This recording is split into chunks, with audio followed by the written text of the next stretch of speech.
तुमच्यासुद्धा किचनमधून इकडून तिकडून झुरळं जर फिरताना बघितली तर डोकं फिरतं का? एक झालं झुरळ की त्यांची संख्या आणखीनच वाढत जाते बघा. त्यांच्यावर काहीतरी उपाय केलाच पाहिजे बघा. तर इथं बघा मी पेपर घेतलेला आहे, तुम्ही एखादी पेपर डिश घेतलात तरी चालेल. तर इथं सुरुवातीला घेतलेलं आहे मी ती पिठी साखर घेतलेली आहे 1 चमच. नंतर आपल्याला ही बोरिक पावडर बघा धान्याला किडे लागू नये म्हणून वापरतात, ती बोरिक पावडर 1 चमच घ्यायची आहे. परत बोरिक पावडर आपली होती तशी डब्यामध्ये घालून ठेवायची.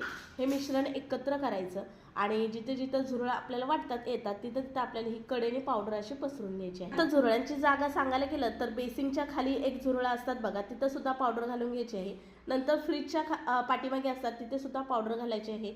नंतर आपली गॅसची टाकी आहे ना तिथं सुद्धा असतात. नंतर आपले किचन ओट्याच्या खाली पिठाचे डबे वगैरे असतात ना त्याच्या पाठीमागे सुद्धा झुरळ असतात, तिथे सुद्धा आपल्याला ही एका कडेने अशी पावडर घालून घ्यायची आहे.